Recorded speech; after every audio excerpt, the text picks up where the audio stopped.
Jorge, hay mucha gente que se está mandando saludos a mi familia, etcétera. A la mía también, quédate tranquilo. A la mía también, quédate tranquilo. Pero a vos por el fútbol, claro. a mí por la canción. Pero bueno, ya hablaremos de eso después de la entrevista.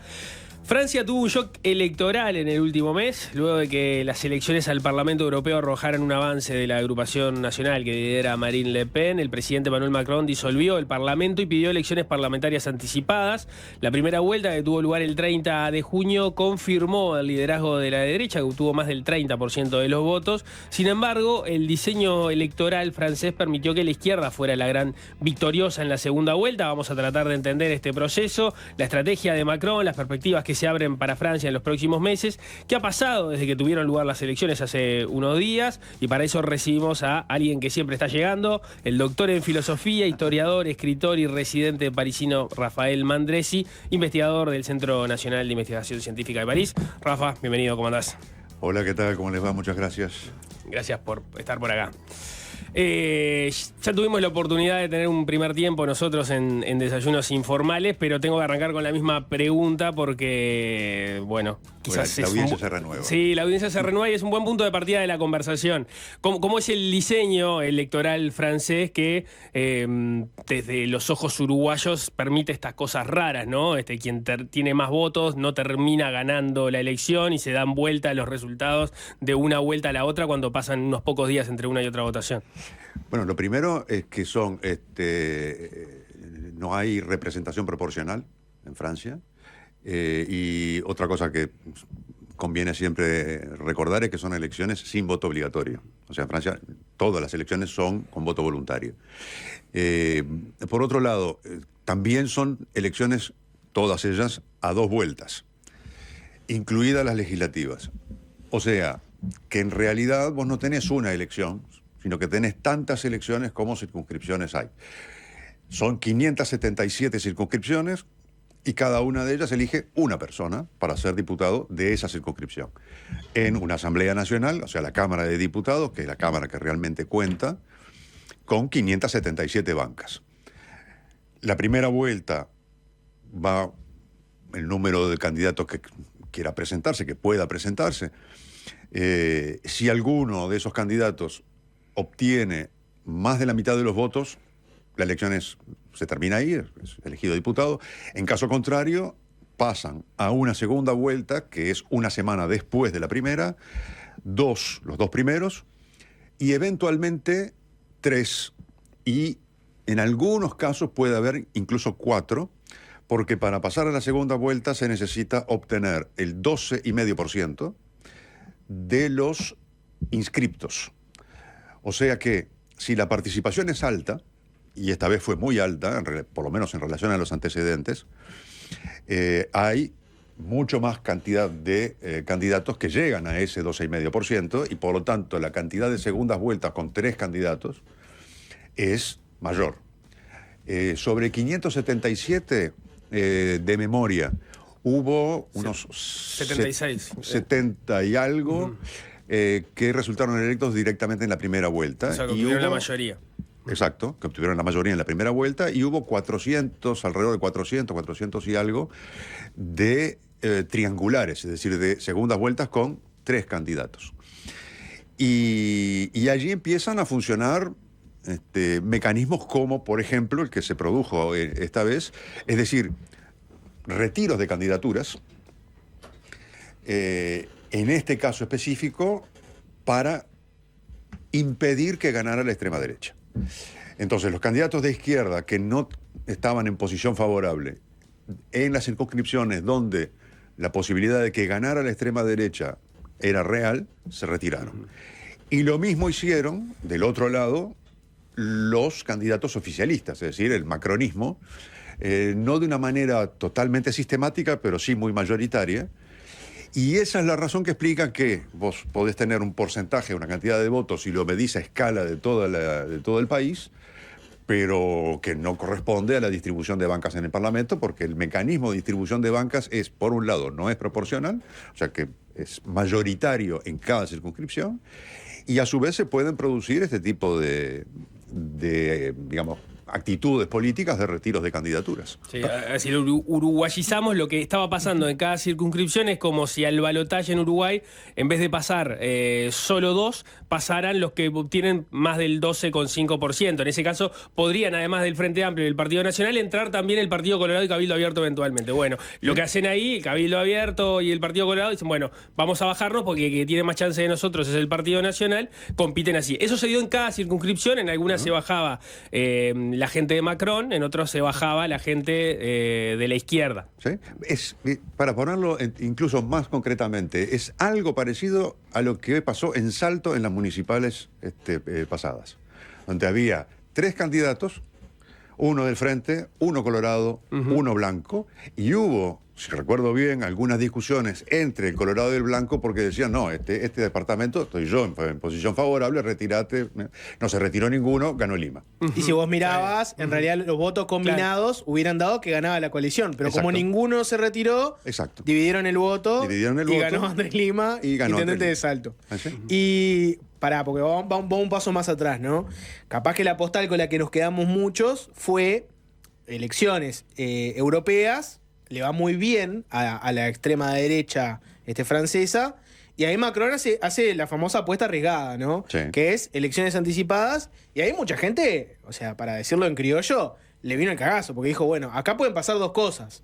O puede pasar que efectivamente se dé lo que vemos de la tendencia creciente de la extrema derecha en Francia, y que lleguen al gobierno, que sería un problemón, para Macron especialmente, o lo que puede pasar es que Macron esté diciendo, bueno, está, le gusta la extrema derecha, vamos a ver si efectivamente la votan. Y él, como que su apuesta fue arriesgar a ver si la gente realmente estaba dispuesta a poner a la extrema derecha en el gobierno, más allá de simplemente votarlo como un voto a protesta en contra de su administración. ¿Vos pensás que fue esa la apuesta o era distinta, iba por otro lado? Se pueden hacer varias hipótesis, pero solamente eso, porque en realidad los motivos... La cabeza de Macron. Hay que estar adentro de esa... No se lo deseo a nadie estar adentro de esa cabecita, pero esa es una posibilidad. La otra posibilidad es decir, bueno, presumiendo con buenas razones que la izquierda iba a ir dividida, bueno, el único obstáculo, la única barrera, el único dique para contener a la extrema derecha sigo siendo yo y mi gente, y que en esa dicotomía, como fue la que se produjo cuando ganó la primera vez la presidencia y cuando lo volvieron a elegir presidente en el 2017 y en el 2022 respectivamente, es decir, bueno, o son ellos o soy yo. Porque la izquierda no iba a contar. Si ese fue el razonamiento, lo que falló en el pronóstico fue precisamente la realidad que se produjo inmediatamente, que es que los partidos de izquierda decidieron ir juntos. Ahora, el tema de las elecciones europeas, justamente, ahí es interesante, porque esas sí son proporcionales, es representación proporcional.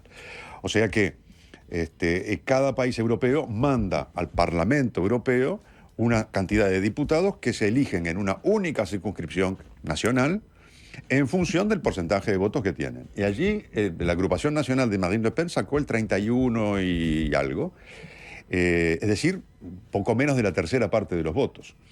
Si repetía en las elecciones parlamentarias, dado el sistema francés, la posibilidad de que obtuviera una mayoría absoluta existía. O sea, si hubiera sido un sistema proporcional también en Francia, es el tercio de las bancas y otra cosa.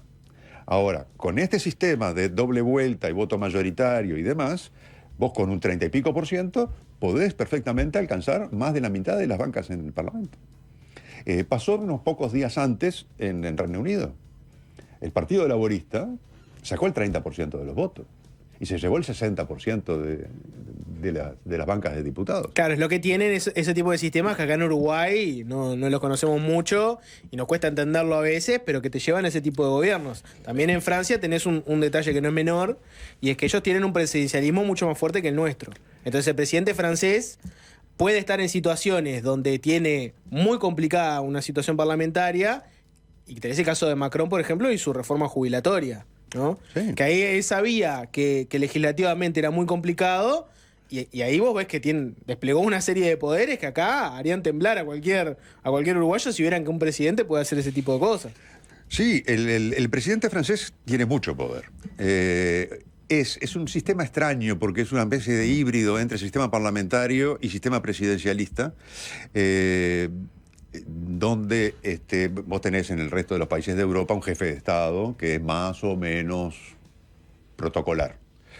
Ya sea en las monarquías, como el rey de España o el rey de Inglaterra, o en repúblicas como Alemania o Italia. En el caso de Francia, no. En el caso de Francia, el presidente tiene mucho poder. Y, por ejemplo, lo que mencionabas de la reforma jubilatoria. La reforma jubilatoria sacó a millones de personas a la calle durante semanas en protesta. Y no tenía los votos en el Parlamento, porque desde 2022 el oficialismo tenía una mayoría relativa, muy amplia, pero no absoluta, o sea que no alcanzaban los votos para sacarla. Bueno, como se complicó, lo que se aplicó en ese momento es el famoso 49.3, es decir, el artículo 49, inciso 3 de la Constitución de la República, que permite al gobierno forzar al Parlamento. A veces se dice que se trata de un decreto. En realidad no es un decreto. Lo que hacen es, la ley se aprueba salvo que volteen al gobierno. Entonces, si no hay una moción de censura contra el gobierno, la ley queda aprobada. Es como el botón rojo de la bomba nuclear, ¿no? Exacto. Yo paso esto. ¿Ustedes quieren dinamitar todo el gobierno? Vamos a elecciones, se cae todo. Exacto. Háganlo. Exactamente. Para dar otra idea, que no tiene nada que ver con esto, pero para dar otra idea, el artículo 16 de la Constitución francesa, que data de 1958 en su primera versión, le otorga al presidente la facultad de declarar el estado de urgencia, por sí ante sí, lo cual le da plenos poderes, sin plazo. Y no tiene por qué justificarlo hasta 30 días después, frente al Parlamento, no yendo él al Parlamento, porque el presidente de Francia tiene prohibido entrar al Parlamento, constitucionalmente, pero sí comunicando las razones. Ahora, el Parlamento puede decidir que no son buenas razones y no cambia nada, el presidente sigue adelante. O sea, ese tipo de atribuciones son muy pesadas. Esto último del artículo 16 se puso en práctica únicamente 2 veces en la historia, ¿no? Durante la guerra de Argelia. O sea, son cosas bastante excepcionales, pero existe.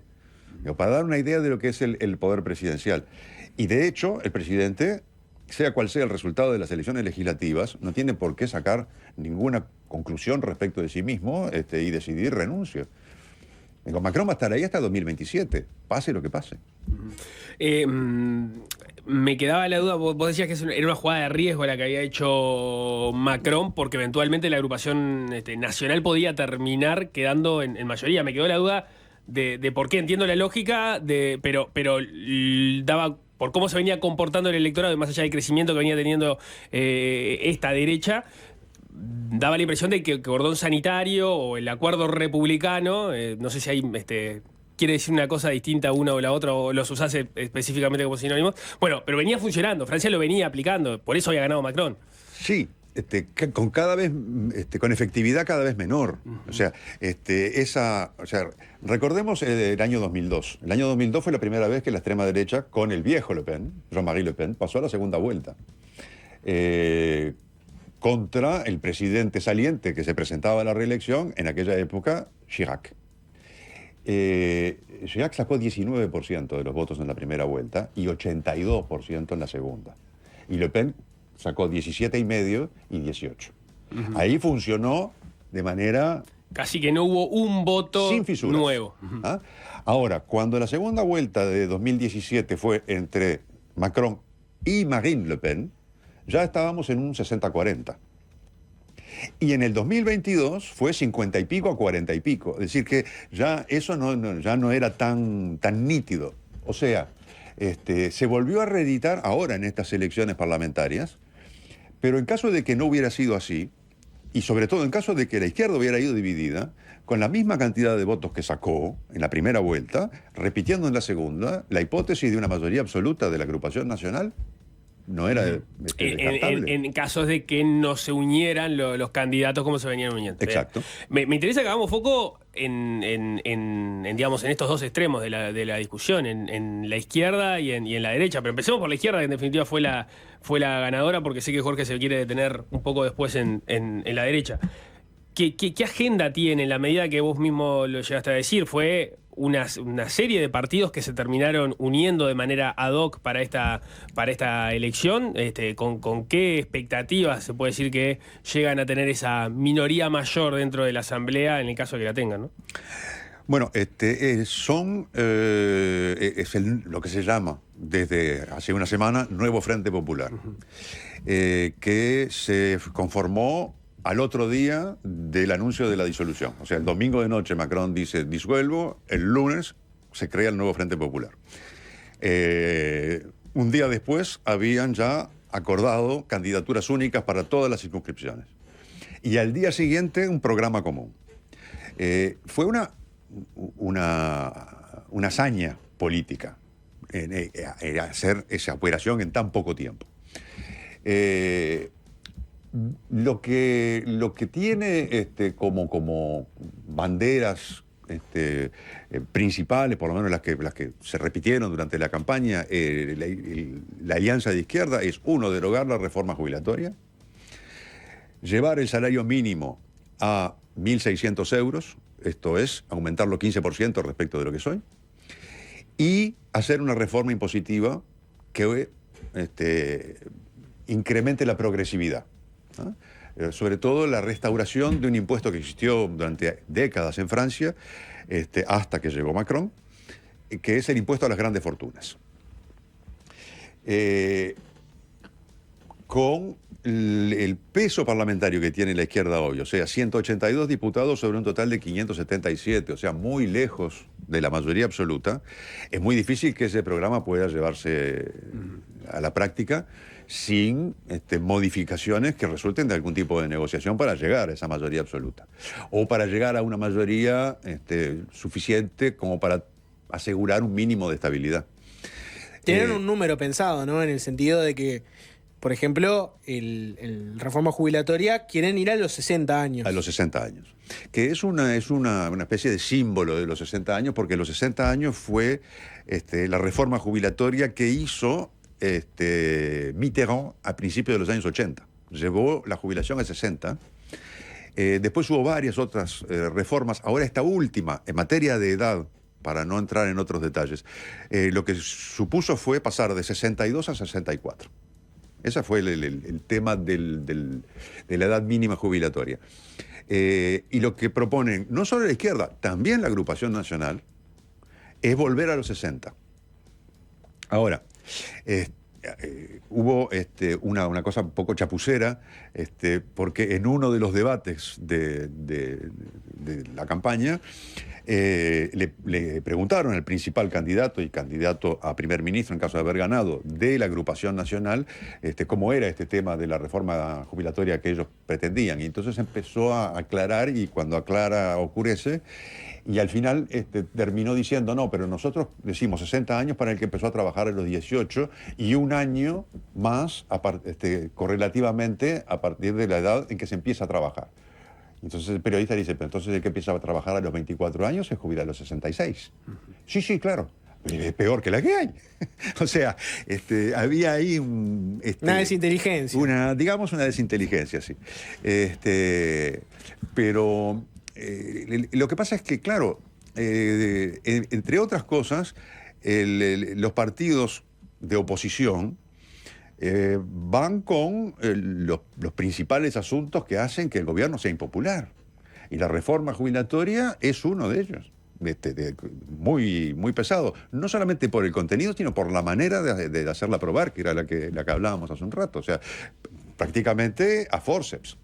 O sea, que no solamente no nos gusta, sino que además nos la imponen. Bueno, y lo de las grandes fortunas, pienso que choca con un discurso que ha tenido Macron de que Francia pase a ser como una especie de país donde se creen nuevas empresas de startups, lo que buscaba de cierta forma era decirle a la clase emprendedora, vengan a Francia, que acá los vamos a cuidar, empiecen a traer sus empresas acá, y los que están diseñando empresas nuevas tecnológicas, miren que acá en Francia van a tener un buen lugar. Ahora, un impuesto a las grandes fortunas va un poco en contra de todo ese plan de Macron.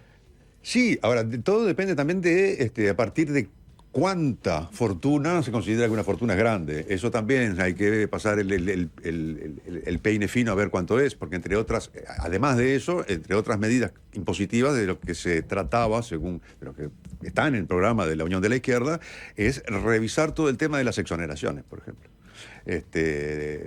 a empresas. Es decir, porque según dicen acá, el problema es que las exoneraciones mayores las tienen las empresas gigantes, multinacionales, etcétera, y las pequeñas y medianas empresas tienen menos exoneraciones o ninguna. Entonces, no es que nosotros estemos contra el emprendedurismo de las empresas, sino que lo que queremos es favorecer a aquellas empresas que sí necesitan ayuda, y no los gigantes que claramente, según se dice, no precisan esos subsidios o esas exoneraciones para cerrar la caja.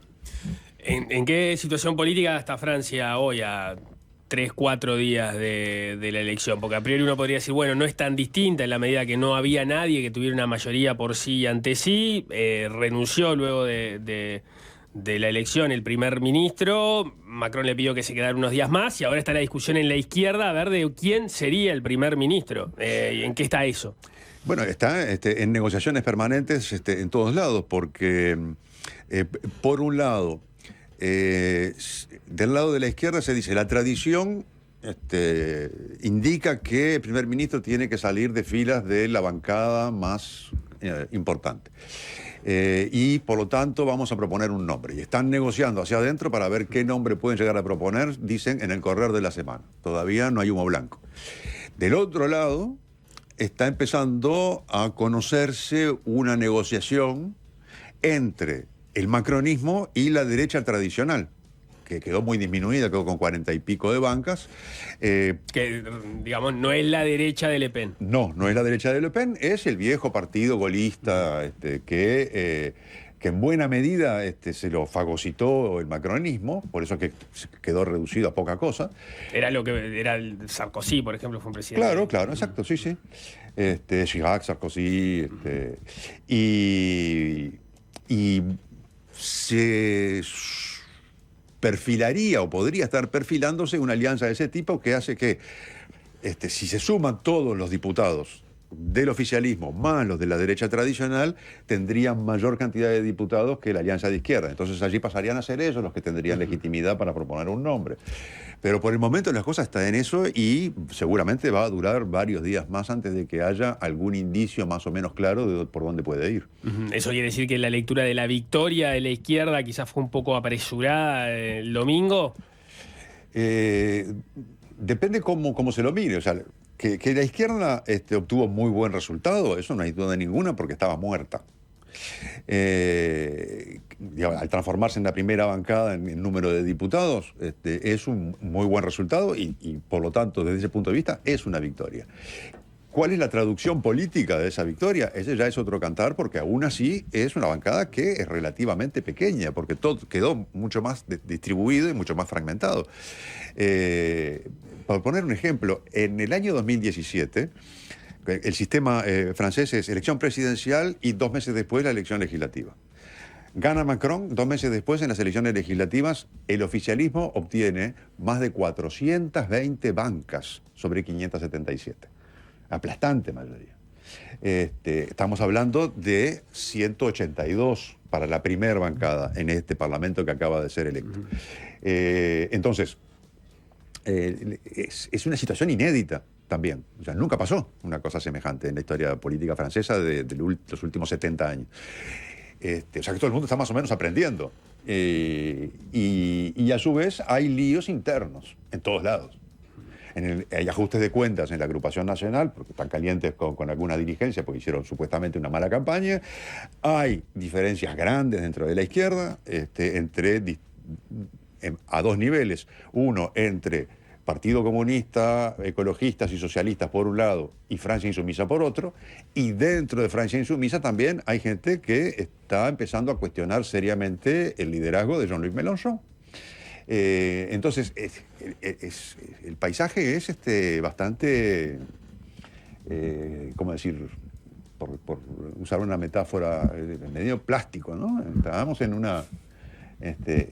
un momento claramente de recomposición de mucha cosa, que de todos modos, yo me permito subrayar, no hace desaparecer a los 10 millones que votaron a la extrema derecha. Esos siguen estando allí. Sigue siendo el primer partido de Francia, como hace ya unos cuantos años. Partido individualmente considerado, es el primer partido de Francia. Y no hay razón para pensar que no siga creciendo. Bueno, hacemos un corte y a la vuelta hablamos de la extrema derecha francesa y bueno, este cordón sanitario, se viene, no se viene, se viene, no se viene, se viene, se va a venir o no se va a venir, y los cuestionamientos que se le hace también a la permanente denostación y la dejada fuera del poder del que evidentemente es el partido principal que tiene hoy Francia. Pero todo eso lo seguimos conversando con Rafael Mandresi después de la tanda. ¿Qué está pasando en Francia? Seguimos conversando con Rafael Mandresi. Cubrimos un poco el macronismo, la extrema izquierda. Vamos con la extrema derecha un poco. Viene creciendo. Yo la pregunta que te haría sería esta, ¿no? ¿A qué adjudicás el crecimiento sostenido? Porque uno, si lo viera racionalmente, diría: ya venimos de varias elecciones donde se viene, y el resto del sistema político aplica el cordón sanitario y no se termina viniendo. Sin embargo, el votante de extrema derecha francés no ha aflojado con eso. O sea, sigue porque está convencido de que en un momento van a poder romper ese cordón sanitario. Contame por qué pensás que no han logrado frenar el crecimiento, más allá de frenar la llegada al poder. Es una pregunta difícil, que probablemente algún analista político podría contestar mejor. Lo que puedo dar es alguna impresión. El crecimiento, y es una obviedad lo que voy a decir, obedece a una disconformidad con lo que hay. Pasaron unos, pasaron otros, pasaron otros más, y las dificultades que mucha gente siente, tanto en su vida cotidiana, en los temas económicos, sociales, como en el caso de mucha otra gente, en los temas de la inmigración, no se resuelven. Y lo que se produjo, por ejemplo, ahora en estas elecciones legislativas, es que hay mucha gente que votaba sin saber quién era el candidato, votaba la marca, ¿no? De la bronca que tenía. Y eso, a su vez, también es una consecuencia de la manera de gobernar, en particular de Macron, que es una manera que es percibida, y yo creo que con buenas razones, como arrogante, como soberbia, como distante. Y, por ejemplo, pueden salir, como por la reforma jubilatoria, durante no sé cuánto tiempo, millones de personas a la calle, igual te la hago aprobar a prepo. O, no hace tanto tiempo, los chalecos amarillos, muy mal interpretados por el gobierno. O sea, hay como una suerte de malestar, ¿no? Que puede ser muy concreto en algunas cosas, es decir, por ejemplo, no me alcanza para llegar a fin de mes, o estoy desempleado, o muy atmosférico, difuso, en el sentido, bueno, no se puede aguantar tanta inmigración, cuando en realidad la inmigración en Francia no ha crecido de manera tan importante en los últimos tiempos. Es un continuo, más o menos, de los... Como se venía dando últimamente, o sea que no hay una explosión migratoria que digas. Pero igual, hay una percepción de que no se controla lo suficiente, que no se gestiona eso de manera adecuada. Bueno, te pulso un poquito ahí por este lado, ¿no? Vos mirás algunos discursos y no es tanto, es verdad lo que decís de que no no van tanto por el lado de explosión demográfica, aunque hay un poco de eso subyace, sino un tema del choque de culturas, ¿no? Y más bien el discurso de extrema derecha, ¿cuál sería? Sería la Francia que vos conocías de antes, una Francia más liberal, con valores universalistas, ya no está existiendo más porque se viene una Francia identitaria, en la cual pesa mucho más. Dejó de pesar el francés y pasó a pesar la identidad, ya sea la identidad racial o una identidad de una segunda nacionalidad. Entonces viene, por ejemplo, el tema del Islam, ¿no? El tema, bueno, choca el Islam con determinadas cosas, pensar los debates que se dan en la educación, los símbolos religiosos, la burka, etcétera, choca con los valores franceses. ¿Vos cómo ves ese debate? Porque viste que culturalmente es un debate muy fuerte, sí, y es con lo que sale la derecha a pegar fuerte, ¿no? De que Macron es algo así como abandonó los valores clásicos de Francia y está sumiso ante la política de identidad. Sí, es una pregunta gigante y apasionante, pero lo primero para decir es que esa acusación al macronismo es una acusación equivocada, porque los gobiernos bajo la presidencia de Macron no han hecho más que endurecer la política migratoria. Las condiciones de expulsión, las condiciones de ingreso, hay una ley que se votó, una ley migratoria que se votó, que le costó a Macron perder algunos de sus legisladores más volcados al centro izquierda. Y bueno, y las leyes sobre los símbolos religiosos, lo último fue la prohibición de la abaya en las escuelas. Ya había habido otras leyes anteriores prohibiendo símbolos religiosos de manera más genérica, en este caso directamente una vestimenta que se asocia con el Islam. O sea que no es que haya habido laxismo y para nada. Otra cosa interesante es que vos hablabas de extrema izquierda. Lo que se percibe como extrema izquierda hoy en Francia es precisamente esa izquierda identitaria. Exacto, sí. No por temas sociales. Vos podés decir, hagamos la revolución comunista y nadie te percibe como extrema izquierda.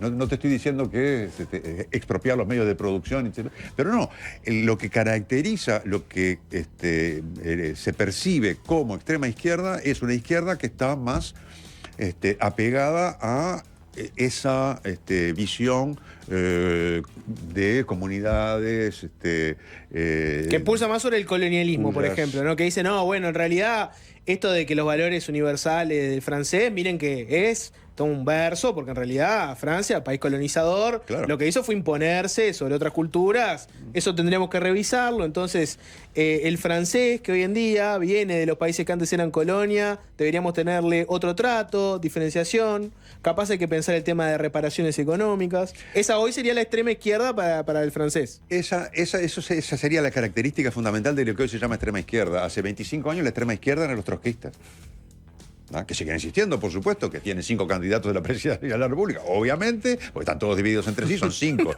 y están todos divididos, son como todos buenos trotskistas. Nunca, eso fiel a sus principios, son los que no han cambiado sus principios. No han cambiado, pero hoy lo que se percibe como extrema izquierda es eso, y está directamente relacionado con lo que algunos llaman la inseguridad cultural, ¿no? Que sería otro de los motores del voto a la extrema derecha, es decir, estamos perdiendo lo que somos, ¿no? Son miedos a veces muy profundos, pero también bastante paradójicos, porque donde vota mejor la extrema derecha es donde menos pasa eso. Si vos tenés un pueblo semirural donde no han visto un africano en su vida y el voto a la extrema derecha es masivo. ¿Por qué? Porque dicen, no, basta de inmigración. Y vos vas a las grandes ciudades donde están los inmigrantes muy visibles y muchos, y allí la agrupación nacional tiene una votación minúscula. En París votaron 8%. Sacaron el 8% de los votos. Digamos, la trayectoria de la extrema derecha francesa, además es interesante, tiene más de 50 años el partido, cambió de nombre, pero es el mismo. O sea, es el viejo Frente Nacional que se convirtió en la agrupación nacional. Y de aquel viejo partido que era profundamente antisemita, empezando por el padre de Marine Le Pen, con expresiones abominables, que era tradicionalista, ligado a los círculos del catolicismo tradicionalista, a los nostálgicos de Argelia francesa, a los nostálgicos del régimen de Vichy, a digamos, toda una galaxia bastante infrecuentable, se fue transformando en un partido que tiene una base social que escucha lo que dice el partido, porque ese partido dejó de ser en el programa económico liberal, pasó a ser un partido estatista. Y el viejo electorado de los bastiones comunistas pasó a votar a la extrema derecha en algunas regiones francesas.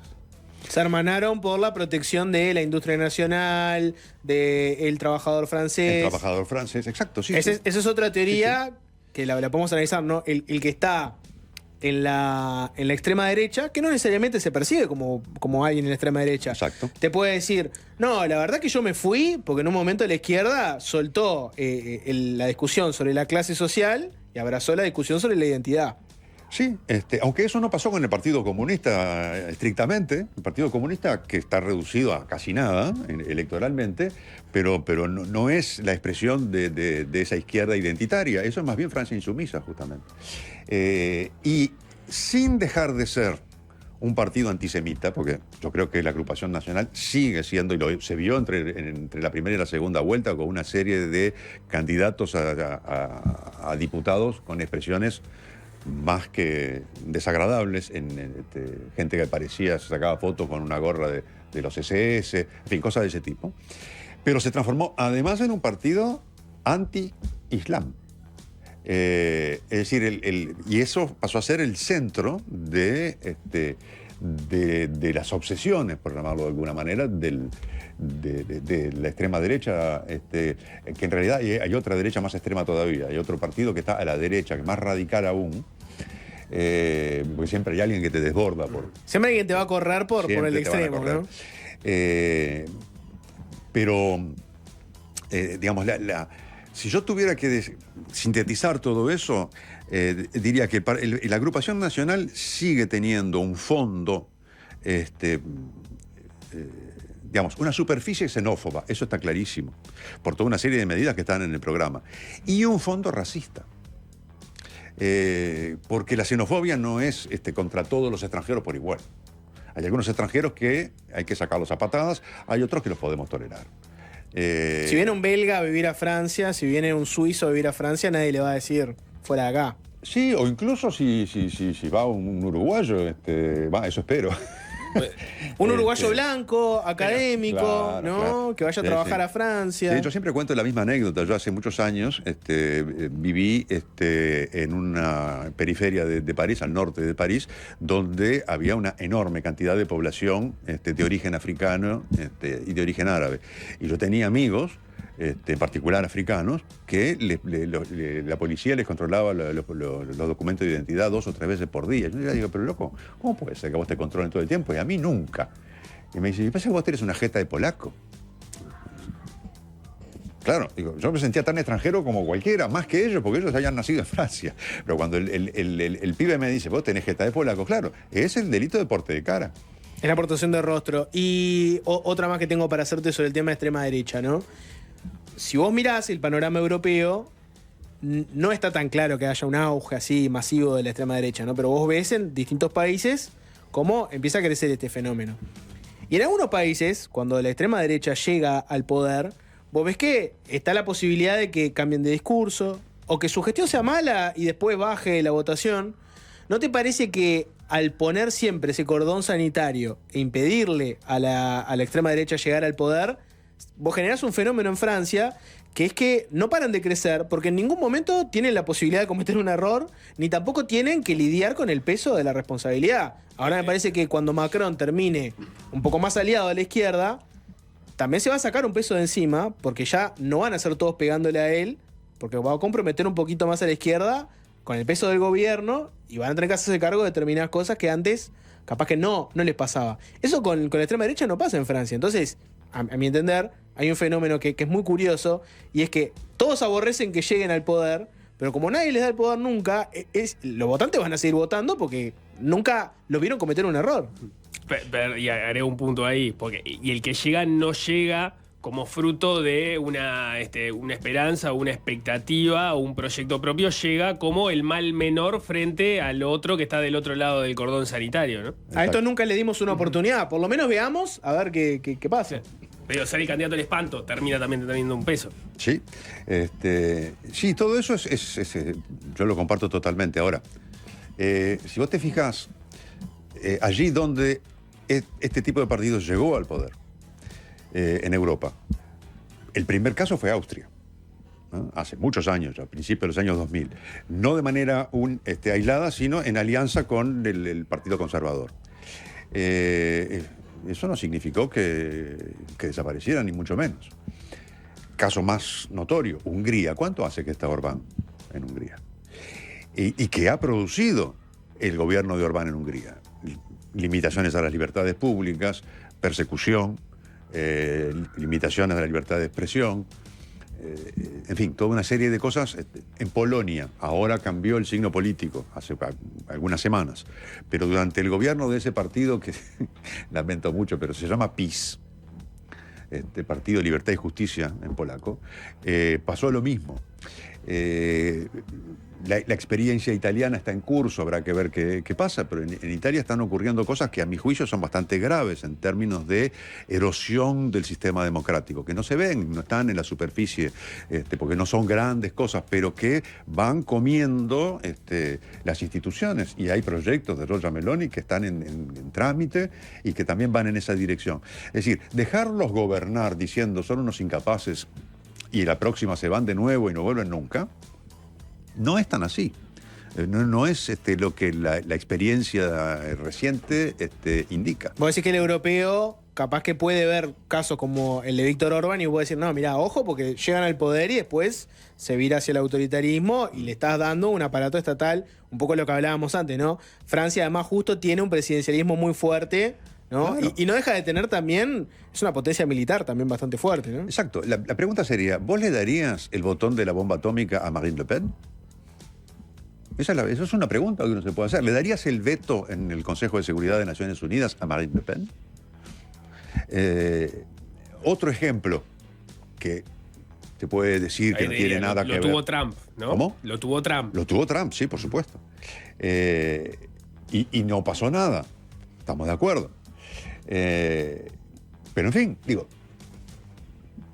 de hecho... Sí, como que la apuesta con Francia siempre va a ser un paso superior a la apuesta que va a hacer en Hungría, ponele. Exactamente. Por decir Hungría algo. es un país de 10 millones de habitantes, que es un país europeo muy respetable, pero que evidentemente no es Francia ni es Alemania, ¿no? Y en el caso de Francia, además, con esas características de miembro permanente del Consejo de Seguridad de Naciones Unidas y potencia nuclear.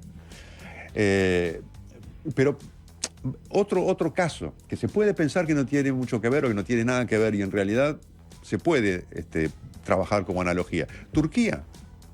En Turquía hay elecciones, ¿no? Para elegir presidente, para elegir primer ministro, para elegir parlamento.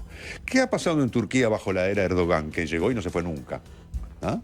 Ha ido, evidentemente, y yo estuve hace muy poco y me resultó muy llamativo y bastante desagradable, en algunos sentidos, ha ido transformándose en un estado policíaco, ¿no? Entonces, está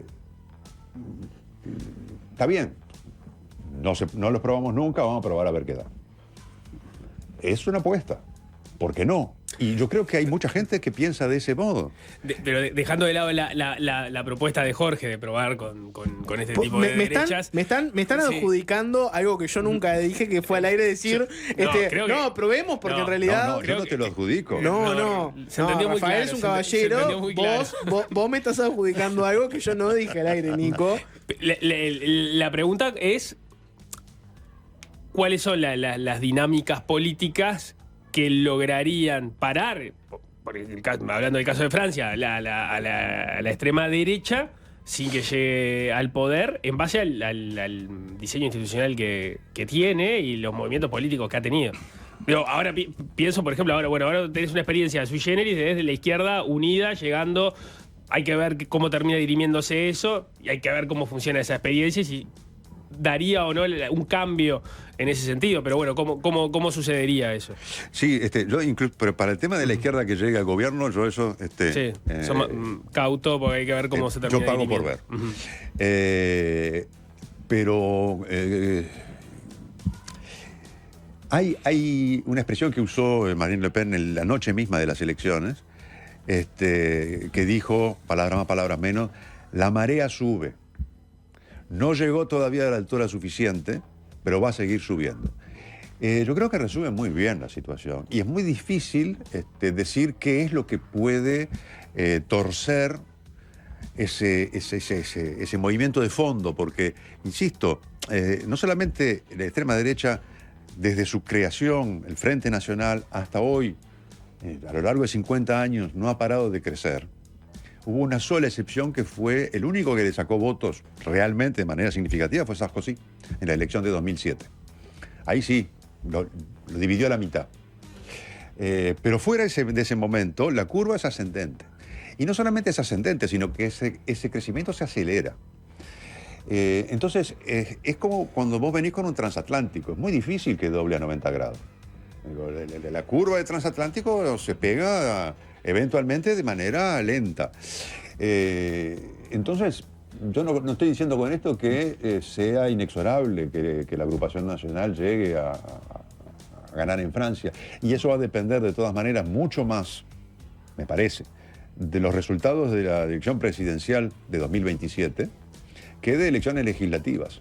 Porque suponiendo que el número de diputados aumente en la misma proporción en cada elección legislativa de lo que aumentó entre la anterior y esta, para tener una mayoría absoluta, si esa curva fuera lineal, tendrían que esperar a 2039.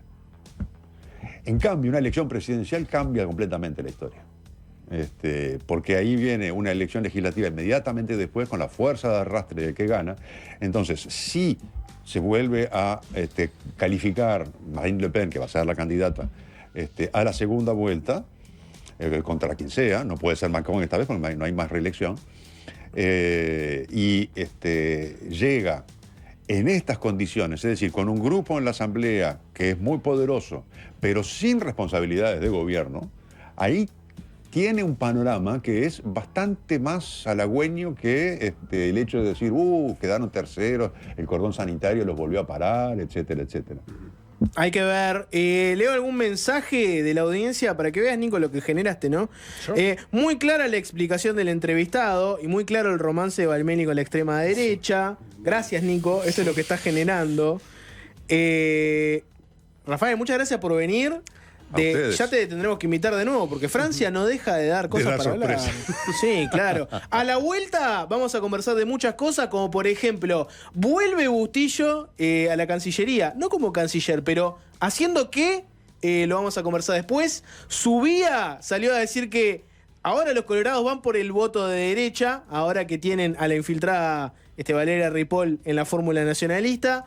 Tenemos también, además de esas cosas que les vengo comentando, a Fito Garcés, que dijo que Delgado está más probado que Orsi. Delgado jugó en la A de la política y Orsi por ahora solo en la B. Todo eso y mucho más después de la tanda. Gracias, Rafael, por venir. A ustedes.